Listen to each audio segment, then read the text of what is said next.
Okay. I met your better half. I'm Dr. Red. Oh, good for you. How are you, sir? Thank you. Dan, how are you? Good to see you. Good morning, Commissioner. Dan, doing good. Thanks, sir.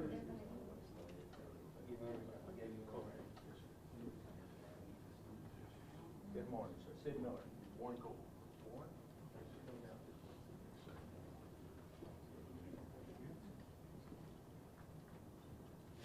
We ready to start? Like everybody's here. I just got a picture of them. Guys, want y'all to come up here and stand behind this brother. Morning, sir. How you doing? Great.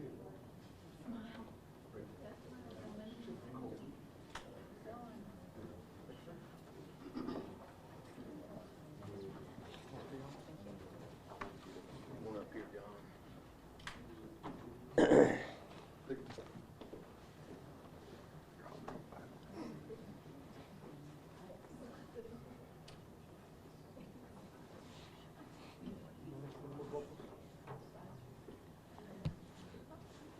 Okay, are we ready to go? Is everybody keyed up, ready? All right. Well, good morning, everybody. I'm Commissioner Sid Miller with the Texas Department of Agriculture. We're here today in response to the wildfires in the area and let the community know about the resources that we have to help your community. We have three things that we do at the Texas Department of Agriculture in times of disaster. I have already declared this a disaster, so that opens up all of our response areas. The first one we'll talk to you about is our Hay and Feed Hotline. It's open 24/7. You can call that number. All of this is available on our website, texasagriculture.gov, texasagriculture.gov. Phone number, I'll give that out in a minute if anybody wants to write it down. But we take hay in. If you've got hay to donate, that's the number to contact. If you need hay, contact us, and we'll get it delivered.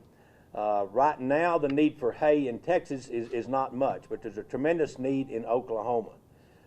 Right now, where there's plenty of grazing, we have low cattle numbers, so what we need here in Texas is mainly barbed wire and T-post and fencing material that's been destroyed. But that hay hotline is 877-429-1998. 877-429-1998. Second thing I want to talk to you about is our STAR Fund. That stands for State of Texas Agriculture Relief Fund. This is a fund, it's not government money, even though we're a government entity. We raise this from private individuals, companies, corporations, anybody that wants to. We have donations as small as 25 cents and as much as $500,000. Recently, we received $500,000 from HEB grocery store and $100,000 from the Houston Livestock Show and Rodeo. But most of it comes in small amounts from individuals and local community. One thing about Texans, we're very resilient and we help our neighbors. So it's not hard to raise money to help people. Now, we don't take any out of the fund for our expenses. We get 100% of that back out. During the Smokehouse Creek fire and the other fires, we paid out every claim that was applied for, and we actually took a little over $100,000 and paid for freight to get hay delivered up here. The hay this time is going to be drop shipped. We're not having accumulation areas. We're sending it directly, and I'm going to talk about how to get that hay into Oklahoma in a minute.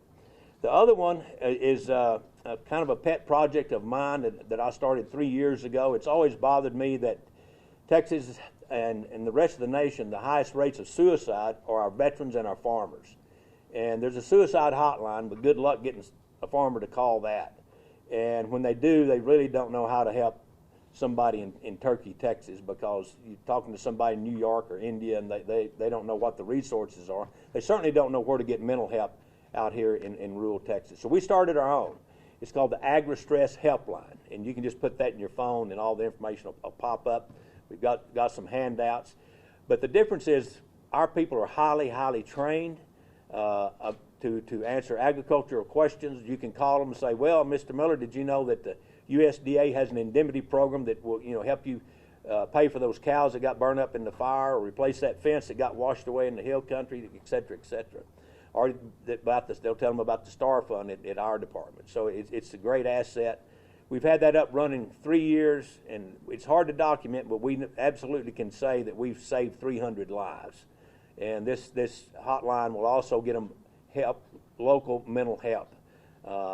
Farmers and ranchers are just a proud bunch. They, stay out in the field or the milking parlor and don't interact with the community much, and they're just self-reliant, and it's hard to get them to call. So we think we've cracked that nut by reaching out to their grandchildren and children, getting them to call in. That seems to work a lot better.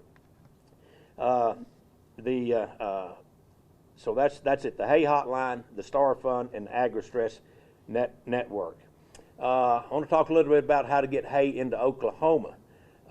We deal with the state of Texas. I've been in contact with the Secretary of Agriculture, Blaine Arthur, in Oklahoma. They do need hay in Beaver County and in Texas County up there. So we partner with a 501c3 nonprofit group. Again, they get 100% of their donations go up there. It's called the Ranchers Navy. And they have a statement here that I'm going to read for you. And you can find them at ranchers-navy.org. The Rancher Navy organization is comprised of agriculture families, ranchers, and volunteers dedicated to protecting the land and people who feed this nation. Right now, our neighbors in Texas, Oklahoma, and Kansas are facing a crisis. Devastating wildfires have wiped out pastures, destroyed fences, and left livestock with nothing to eat. Thanks to the incredible generosity of producers here in Hood and Erath counties, we've already mobilized over 2,000 round bales of hay. This isn't just a donation for these ranching families, it's a lifeline. But we cannot move this hay alone. Agriculture doesn't wait, neither can these animals. Our three most critical needs right now are trucking, fuel sponsorship, and fencing supplies. If you're able to assist or donate, go to ranchernavy.org, or you can find us on social media. Their phone number, if you like, or email is contact@ranchersnavy.org. Phone number is 817-334-2800. Right now, we're gaining on these two large fires. There's several other smaller fires. They're not going to be a problem. They'll probably be put out today, almost the same day they jump up. But the two big ones are still increasing. The Lavender Fire is up now over 18,000 acres. But we made a good headway on it. Yesterday we were at 20% contained. Today it's 40% contained. The 8-ball fire is up to 13,500. But the good news is we've got it 70% contained. But we still have forecasted high winds today. We may get some relief tomorrow. Hopefully, high humidity will help, and lower winds will maybe we can get these out. We have some dignitaries here with us today. We have Representative John Smithy, and he's going to talk. We have Holly Jeffries, a candidate for the State House. Holly, thanks for coming today. We have Commissioner Blair Schaefer right here. We're in his precinct, I believe that's right, Potter County. Dan Rogers, Chairman of the Republican Party here, and Warren Coble. Warren, raise your hand. Another Potter County Commissioner, right? Okay, well, good. At this time, I'm going to turn it over to Representative John Smithy for a few words. First of all, I want to thank Commissioner Miller for being here. He's been a good friend for, I guess, about 25 or 30 years, and he's a horse guy, so he feels right at home when he comes to the Panhandle. He feels, I think, sometimes more comfortable around horses than he does people. Home of the American Quarter Horse Association. At least more home, yeah. So anyway, we appreciate him being here. You know, for the last 2 weeks of February and the first week of March, we kind of live on the edge around this part of the world, and we have for as long as I remember, because this is the time when it's usually very dry. It starts getting hotter in the daytime, and we have strong winds. And so every day we wake up in the morning, we look at the weather, and we realize we've got a fire risk going on. So far we haven't had the devastation that we had 2 years ago, but every day is a new day. And so one of the great things that we saw about this last session is, I think we, with the fire 2 years ago, I think we learned a lot. I think the state government learned a lot, and So what we're seeing it now is a response throughout state government. Of course, the Division of Emergency Management has been up here in cooperation with a number of other agencies trying to take a proactive stance to stop the fires and to abate the disaster if it begins to unfold. But we do appreciate the Texas Department of Agriculture and Commissioner Miller for being here, the biosecurity men who really do a great job for our state. And so it's really an integrated response that the state of Texas brings in here, and it's always good to as the commissioner said, we take care of each other. We stick together in times of crisis, and so we're hoping for the best, but we're preparing for the worst over the next week or so. So every day is a new day, and we're just trying to get through one day at a time right now. Thank you for being here. The state of Texas, the lead agency is actually Texas Department of Emergency Management. We're part of the team. It's made up of several state agencies. We all have our own tasks assigned, so it's good to be part of that and see state government working together. Commissioner, if y'all want to say a word, we'll give you the floor for a minute, or just briefly. Introduce yourself again. My name is Blair Schaefer, Commissioner, Potter County Precinct 2. I just want to thank y'all for being up here supporting us and everything that we need. Let our first responders know that we appreciate everything they're out there doing. Our county employees, city employees, the state employees that are out there with the blades, the air support that we have coming in is vital and very much needed right now. So just want to say, take a moment and thank all the first responders out there working and everybody that's contributing to getting this under control. Thank you. One thing I didn't mention on our STAR Fund, and for the first time we've done this in the after the big fires of last time up here, the Smokehouse Creek fire and the others, we opened our STAR Fund up not to just farmers and ranchers, but we have those volunteer fire departments, because their assets were just totally depleted. Some of them lost equipment in those fires, and we're going to open that up again to them and see if we can at least help them, pay for the fuel they burnt or any supplies that were consumed. So we want to partner with them. They are the lifeblood and protect us. Mr. Chairman, would you like to say a few words or this morning? Or he's good. All right. Holly, would you like to say a few words? You good?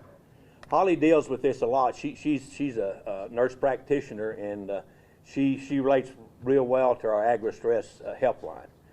So thank you for coming in. Thanks for recognizing the value of that. This time we'll open up for questions.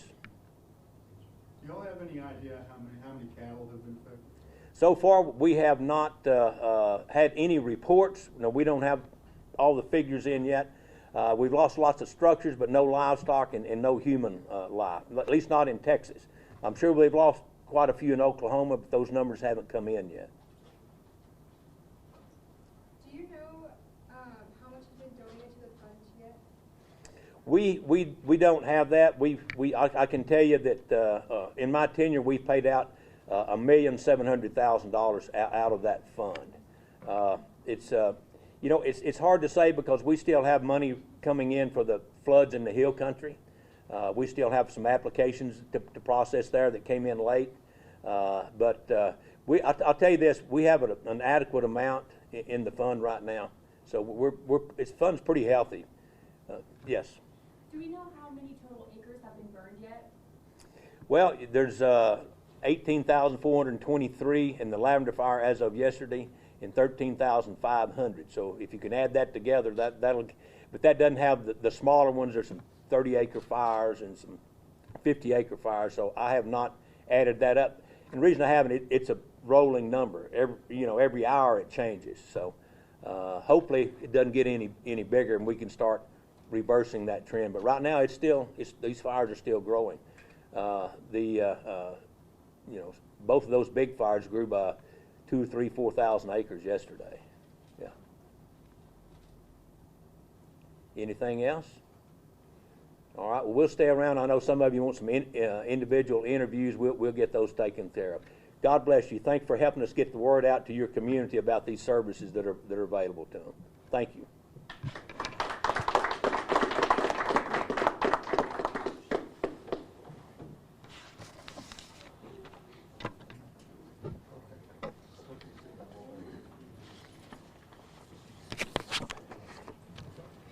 All right.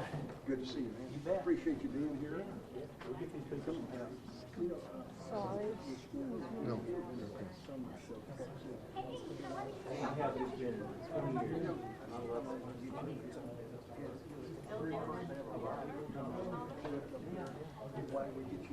Okay.